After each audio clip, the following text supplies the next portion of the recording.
ವಿಚಾರವನ್ನ ತಾವೆಲ್ಲರೂ ಕೇಳಿರುವಂತಹವರಾಗಿದ್ದೀರಿ. ಇವತ್ತು ಇವ್ರ ಬಗ್ಗೆ ವಿಶೇಷ ಏನದ ಅಂತಂದ್ರೆ ಅಥವಾ ಚೂರಿ ಕಾಣಬಹುದು, ಅವ್ರ ಹಿಂದ್ಗಡೆ ಕಾಣೋದು ವಿಶೇಷವಾಗಿರುವಂಥದ್ದು ಏನದೆ ಅಂದ್ರೆ ಇವರೇನು ಹುಟ್ಟಿರುವಂಥವ್ರು ಬೇರೆ ಏನೋ ಅಲ್ಲ, ಯಾವುದೋ ಅಮೇರಿಕಾನೋ ಜಪಾನೋ ಮತ್ತೊಂದು ಮಗದಲ್ಲಿ ಹುಟ್ಟಿರುವಂಥವ್ರಲ್ಲ. ನೆನಪಲ್ಲಿರಬೇಕು, ಒಡವಡಿಗೆ ಅಂದ್ರೆ ಬೇರೆ ಅಲ್ಲ, ಎಡ್ರಾಮಿ ಅಂದ್ರೆ ಬೇರೆ ಅಲ್ಲ ಅನ್ನುವಂಥ ವಿಚಾರ ತಮ್ಮೆಲ್ಲರಿಗೂ ಗೊತ್ತಿರುವಂಥದ್ದೇ. ನನಗೂ ಗೊತ್ತಿರಲಿಲ್ಲ ಇವರು ಒಡವಡಿಗೆಯವರು ಅಂತ. ಬಹುಶಃ ನಾನು ಅನ್ಕೊಳ್ತಿದ್ದೇನೆ, ಗುರುವಿನ ಸ್ಥಾನದಿಂದ ಶಿಷ್ಯನ ಸ್ಥಾನಕ್ಕೆ, ಶಿಷ್ಯನ ಸ್ಥಾನದಿಂದ ಮರಳಿ ಗುರುವಿನ ಸ್ಥಾನಕ್ಕೆ ಬರಬೇಕಾಗಿತ್ತು ಅಂದ್ರೆ ಅದು ಪೂರ್ವಜನದ ಸುಕೃತ ಅಂತ ನಾನು ಭಾವಿಸಿಕೊಂಡು ಹುಟ್ಟೂರು ಒಡವಡಿಗೆಯಾಗಿ ಬಿಜಾಪುರದೊಳಗೆ ನೆಲೆಸಿ ಇವತ್ತು ಎಂಥ ದೊಡ್ಡ ಅದ್ಭುತವಾದ ಕಾರ್ಯವನ್ನ ಮಾಡ್ತಿದ್ದಾರೆ ಅಂತಂದ್ರೆ ನೆನಪಲ್ಲಿರಬೇಕು. ನನಗೆ ಇವತ್ತಿನ ದಿನಮಾನದೊಳಗ ಗೌರ್ಮೆಂಟ್ ಕೆಲಸ ಬೇಕು, ಸರ್ಕಾರಿ ಕೆಲಸ ಬೇಕು ಅಂತ ಹೇಳಿ ಏನೆಲ್ಲ ಹರಸಾಹಸವನ್ನ ಮಾಡಿ ಹೆಂಗಾದ್ರೂ ಮಾಡಿ 4 ಜನಕ್ಕೆ ಕಾಲರು ಬಿದ್ದು ನಾವು ಗೌರ್ಮೆಂಟ್ ಕೆಲಸವನ್ನು ತೆಗೆದುಕೊಳ್ಳಾಕತ್ತೀವಿ. ಆದ್ರೆ ನೆನಪಲ್ಲಿರಬೇಕು, ಇರುವಂತ ಕೃಷಿ ಅಧಿಕಾರಿ ಅನ್ನುವಂಥ ಗೌರ್ಮೆಂಟ್ ಕೆಲಸವನ್ನ, ಸರ್ಕಾರಿ ಕೆಲಸವನ್ನ ತ್ಯಜಿಸಿ ಅವರು ಇವತ್ತು ಎಲ್ಲಿಗೆ ಬಂದು ನಿಂತಾರೆ ಅಂತಂದ್ರೆ ನೆನಪು ಮಾಡಿಕೊಳ್ಬೇಕು. ನೀವೆಲ್ಲ ಜಗ್ಗಿ ವಾಸುದವರ ಹೆಸರುಗಳನ್ನ ಕೇಳಬೇಕು. ಜಗ್ಗಿ ವಾಸುದೇವ್ ಅವರ ಹೆಸರುಗಳನ್ನ ಕೇಳಿರುವಂತವ್ರೆ. ಆ ಜಗ್ಗಿ ವಾಸುದೇವರವರ ಸೇವ್ ಸಾಯಿಲ್ ಅನ್ನುವಂಥದ್ದು, ಅರ್ಥಾತ್ ಮಣ್ಣನ್ನು ಉಳಿಸಿ ಅನ್ನುವ ಅಭಿಯಾನದಿಂದ ಪ್ರೇರೇಪಣೆಗೊಂಡಿರುವಂತಹ ಬಸವರಾಜ ಎನ್ನ ಬಿರಾದರ್ ಅವರು ಕೃಷಿ ಅಧಿಕಾರಿ ಸರ್ಕಾರಿ ಕೆಲಸಕ್ಕೆ ತಿಲಾಂಜಲಿಯನ್ನಿಟ್ಟು ಇವತ್ತಿನಿಂದ ನನ್ನ ಏನಾದ್ರೂ ಕೆಲಸ ಪ್ರಾರಂಭ ಆಗಬೇಕಾಗಿತ್ತು ಅಂದ್ರೆ ಈ ಮಣ್ಣಿನ ಉಳಿವಿಗಾಗಿ, ಈ ಮಣ್ಣಿನ ಉಳುವು ಆಗಬೇಕಾಗಿತ್ತು ಅಂದ್ರೆ ಅದು ಜೋಡೆತ್ತಿನಿಂದ ಮಾತ್ರ ಅನ್ನುವಂಥದ್ದನ್ನ ಮನಗಂಡು ಅವರು ಆ ನಂದಿ ಕೂಗು ಅನ್ನುವಂಥ ಅಭಿಯಾನದಿಂದ ಆ ಬಿಜಾಪುರದಿಂದ ಹಿಡಿದು ಬಸವ ಕಲ್ಯಾಣ ತನಕ, ಬಿಜಾಪುರದಿಂದ ಹಿಡಿದು ಬೆಂಗಳೂರಿನ ತನಕ ಸ್ವತಃ ಒಬ್ಬರೇ ಪಾದಯಾತ್ರೆಯನ್ನ ಮಾಡಿ ಜೋಡೆತ್ತಿನ ಕೃಷಿಯನ್ನ ಈ ನಾಡಿನೊಳಗೆ ಯಾರ್ಯಾರು ಮಾಡ್ತಿದ್ದಾರೆ ಇವತ್ತಿಗೂ ತಾವು ಇತಿಹಾಸವನ್ನ ಗಮನಿಸಬೇಕು. ಇದೇ ಪಕ್ಕದೊಳಗಿರುವಂತಹ ಗೋವಾ ರಾಜ್ಯ ಒಂದು ದಿವಸಕ್ಕೆ ಜೋಡೆತ್ತಿನ ಕೃಷಿ ಮಾಡುವಂಥವರಿಗೆ 65 ರೂಪಾಯಿ ಕೊಡಾಕತ್ತದ. ನೆನಪಿರಬೇಕು ಸಮಾಜಕ್ಕೆ. ಬಹಳಷ್ಟು ಜನಕ್ಕೆ ಇದು ಗೊತ್ತಿರಲ್ಲ, ಅದನ್ನ ನಾನು ನಿಮಗೆ ಹೇಳ್ಕೊಡಾಕತ್ತೀನಿ. ಪಕ್ಕದ ಗೋವಾ ರಾಜ್ಯದೊಳಗ ಜೋಡೆತ್ತಿನ ಕೃಷಿ ಯಾರು ಮಾಡಾಕತ್ತಾರ ಅವರಿಗೆ ಸರ್ಕಾರನೇ ಒಂದು ದಿವಸಕ್ಕೆ 65 ರೂಪಾಯಿ ಕೊಡ್ತಿದೆ. ಇಲ್ಲೇ ಪಕ್ಕದೊಳಗಿರುವಂತ ಮಹಾರಾಷ್ಟ್ರ ರಾಜ್ಯ ಕೂಡ ಜೋಡೆತ್ತಿನ ಕೃಷಿ ಮಾಡುವಂಥವರಿಗೆ 55 ರೂಪಾಯಿಗಳನ್ನು ಕೊಡ್ತಿದೆ.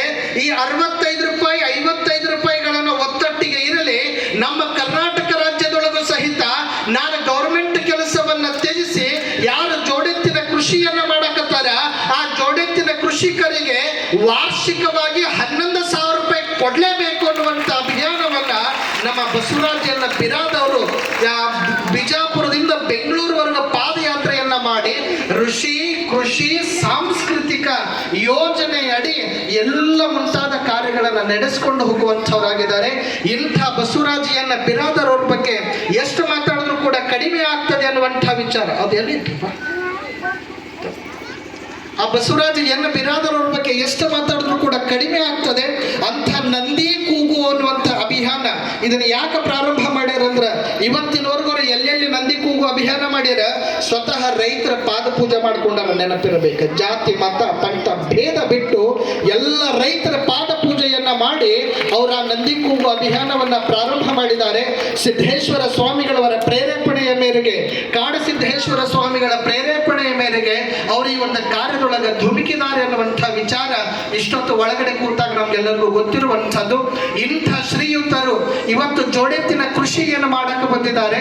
ಯಾರು ಎತ್ತಿಟ್ಟು ಆ ಕೃಷಿಯನ್ನ ಮಾಡ್ತಿದ್ದಾರೆ, ಟ್ಯಾಕ್ಟ್ರಿ ಇಟ್ಟವರಿಗಲ್ಲ, ಬರೀ ಎತ್ತುಗಳನ್ನು ಇಟ್ಟು ಯಾರು ಕೃಷಿ ಮಾಡ್ತಿದ್ದಾರೆ ಅವರಿಗೆ ಸನ್ಮಾನ ಈ ಒಂದು ಘಳಿಗೆ ಒಳಗ ನನಗೂ ಮಾಡಬೇಕು ಅನ್ನುವಂಥ ಅಭಿಲಾಷೆಯನ್ನು ಹೊತ್ತುಕೊಂಡಾಗ ಇದು ಬಹಳ ಸೂಕ್ತ ಆಗ್ತದೆ ಅಂತ ನಮ್ಮೆಲ್ಲ ಮೀಟಿಂಗ್ಗೆ ಕೂತಾಗ ನಮ್ಮ ಊರಿನ ಹಿರಿಯರು ಒಪ್ಪಿಗೆಯನ್ನು ಸೂಚಿಸಿದ್ದಕ್ಕೆ ಈ ಕಾರ್ಯಕ್ರಮವನ್ನು ಹಮ್ಮಿಕೊಂಡಿದ್ದೇನೆ. ಇಂಥ ಮಹನೀಯರಿಗೆ ನಮ್ಮ ಶ್ರೀಮಠದಿಂದ ಅವರಿಗೆ ಗೌರವದ ಶ್ರೀರಕ್ಷೆಯನ್ನು ಕೊಡಬೇಕು ಅನ್ನುವ ಹಂಬಲದಿಂದ ಓಂ ಶ್ರೀ ಗುರು ಬಸವಲಿಂಗಾಯ ನಮಃ. ಶ್ರೀ ಮುರುಘೇಂದ್ರ ಶಿವಯೋಗಿ ಫೌಂಡೇಶನ್ ಯಡ್ರಾಮಿ ಪಟ್ಟಣದ ಶ್ರೀ ಮುರುಘೇಂದ್ರ ಶಿವಯೋಗಿ ವಿರಕ್ತ ಮಠದ ಪರಮ ಪೂಜ್ಯ ಶ್ರೀ ಲಿಂಗೈಕ್ಯ ಸಿದ್ಧರಾಮ ಮಹಾಸ್ವಾಮಿಗಳವರ 5ನೇ ವರ್ಷದ ಪುಣ್ಯಾರಾಧನೆ ನಿಮಿತ್ತವಾಗಿ ಪುರಾಣ ಮಹೋತ್ಸವ, ಶ್ರೀಗಳ ಪಂಚಲೋಹ ಮೂರ್ತಿ ಪ್ರತಿಷ್ಠಾಪನೆ ಮತ್ತು ನೂತನ ರಥ ಹಾಗೂ ನಿರಂಜನ ಪ್ರಭೆ ಗ್ರಂಥ ಲೋಕಾರ್ಪಣೆ ದಿನಾಂಕ 27/7/2026. ಗೌರವ ಶ್ರೀರಕ್ಷೆ ಶ್ರೀ ಬಸವರಾಜ್ ಎನ್ ಬಿರಾದರ್. ಶ್ರೀ ಬಸವರಾಜ್ ಎನ್ ಬಿರಾದರ್ ಅವರು ವೃತ್ತಿ ಪ್ರವೃತ್ತಿ ಪ್ರೀತಿ ಎಲ್ಲವೂ ಕೃಷಿ. ಭೂಮಿ ಮಣ್ಣು ಪರಂಪರೆ ಕೃಷಿ ಪ್ರೇಮ ಎಷ್ಟಿತ್ತೆಂದರೆ ಅದರ ಫಲವಾಗಿ MSCಯಲ್ಲಿ ಬಂಗಾರದ ಪದಕವನ್ನು ಸಹಿತ ಅವರು ಪಡೆದುಕೊಂಡಿರುವಂಥವರಾಗಿದ್ದಾರೆ. ಸರ್ಕಾರಿ ಹುದ್ದೆಗೆ ರಾಜೀನಾಮೆಯನ್ನು ನೀಡಿ ಮಣ್ಣು ಉಳಿಸಿ ಅಭಿಯಾನ ಮಾಡುವಷ್ಟು, ಪರಿಸರ ಮತ್ತು ಸಮಸ್ಯೆಗಳನ್ನು ರಾಜಕೀಯ ಸಮಸ್ಯೆಗಳಾಗಿ ಪರಿವರ್ತಿಸುವಷ್ಟು ಅಷ್ಟೊಂದು ಇವರ ಪ್ರೇಮ. ಕೃಷಿಕರಿಗೆ ಅನೇಕ ಯೋಜನೆಗಳನ್ನು ಮಾಡಿದವರು. ಋಷಿ ಕೃಷಿ ಸಾಂಸ್ಕೃತಿಕ ಪುನಶ್ಚೇತನ ಎಂಬ ಯೋಜನೆಯಡಿ ನಂದಿ ಕೂಗು ಎಂಬ ಅಭೂತಪೂರ್ವ ಅಭಿಯಾನಕ್ಕೆ ನಾಂದಿ ಹಾಡಿದವರು. ಜೋಡೆತ್ತಿನ ಕೃಷಿಕರಿಗೆ ಪಾದಪೂಜೆ ಮಾಡುವುದರೊಂದಿಗೆ ಜೋಡೆತ್ತಿನ ಕೃಷಿಯ ಮಹತ್ವವನ್ನು ನೀಡಲು ಹೊರಟವರು. ಕೃಷಿ ಅವರ ಭಕ್ತಿ ಪ್ರೀತಿಯ ಅನುಭವದ ಕಟ್ಟೆ ಒಡೆದು ಬರಹಗಂಗೆ ಹರಿದು 20ಕ್ಕೂ ಹೆಚ್ಚು ಪುಸ್ತಕ ರಚಿಸುವಂತಾಯಿತು. ಇಂಥ ಮಹನೀಯರಿಗೆ ಯಡ್ರಾಮಿ ನಗರದಲ್ಲಿರುವ ಶ್ರೀ ಮುರುಘೇಂದ್ರ ಶಿವಯೋಗಿಗಳ ವಿರಕ್ತ ಮಠದ ವತಿಯಿಂದ ಲಿಂಗೈಕ್ಯ ಪೂಜ್ಯ ಶ್ರೀ ಸಿದ್ಧರಾಮ ಮಹಾಸ್ವಾಮಿಗಳ ಪುಣ್ಯ ಸ್ಮರಣೋತ್ಸವದಲ್ಲಿ ಗೌರವಿಸುತ್ತಿರುವುದು ನಮಗೆ ಅತೀವ ಖುಷಿ ತಂದಿದೆ. ಬಸವಾದಿ ಪ್ರಮಥರ ಆಶೀರ್ವಾದ ಸದಾ ಇರಲೆಂದು ಆ ಶುಭಾಶೀರ್ವಾದದ ಹಾರೈಕೆ ಅದು ನಮ್ಮೆಲ್ಲರದಾಗಿದೆ ಅನ್ನುವಂತಹ ಮಾತುಗಳನ್ನು ತಿಳಿಸಿ ಶ್ರೀಯುತರಿಗೆ ಗೌರವದ ಸತ್ಕಾರವನ್ನ ಪರಮ ಪೂಜ್ಯರೆಲ್ಲರೂ ಮಾಡಬೇಕು ಅನ್ನುವಂತಹ ವಿನಂತಿಯನ್ನ ಪರಮ ಪೂಜ್ಯರಲ್ಲೇ ಕೇಳಿಕೊಳ್ಳುತ್ತೇನೆ.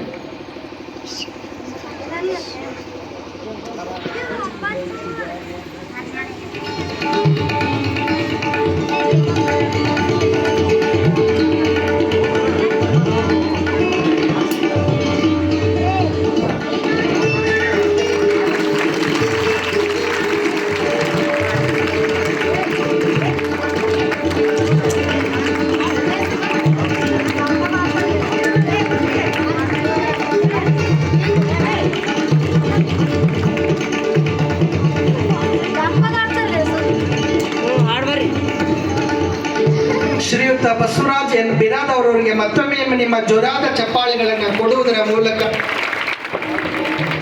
ಅವರ ಕಾರ್ಯ ಯಶಸ್ವಿಯಾಗಲಿ ಅನ್ನುವಂತಹ ವಿಚಾರ ಈ ಒಂದು ಸಂದರ್ಭದೊಳಗೆ ತಿಳಿಸಿ, ಇನ್ನು ಮುಂದಿನ ಕಾರ್ಯಕ್ರಮ ನೇರವಾಗಿ ನಮ್ಮೆಲ್ಲ ಜೋಡೆತ್ತಿನ ಕೃಷಿಕರಿಗೆ ಸನ್ಮಾನ ಸಮಾರಂಭ. ನಮ್ಮ ಪರಮ ಪೂಜ್ಯರೆಲ್ಲರೂ ಆ ಜೋಡೆತ್ತಿನ ಕೃಷಿಕರಿಗೆ ಆಶೀರ್ವಾದವನ್ನು ಮಾಡುವಂಥವರಾಗಿದ್ದಾರೆ. ನೆನಪಲ್ಲಿರಬೇಕು ಸಮಾಜಕ್ಕೆ, ನೀವು ಮನೆಗೆ ಒಬ್ಬರೋ ಇಬ್ಬರೋ ಸ್ವಾಮಿಗಳನ್ನು ಕರೆಸಿ ಆಶೀರ್ವಾದ ಪಡ್ಕೊಳ್ಬಹುದು. ಇಂಥ ಪುಣ್ಯತಾಣದೊಳಗ 4 ಜನ ಪರಮ ಪೂಜ್ಯರಿಂದ ನಿಮಗೆ ಆಶೀರ್ವಾದ ಸಿಗ್ತದೆ ಅಂದ್ರೆ ಬಹುಶಃ ಯಾವ ಜನ್ಮದ ಸುಕೃತದ ಪುಣ್ಯ ಫಲವೋ ನನಗೆ ಗೊತ್ತಿಲ್ಲ.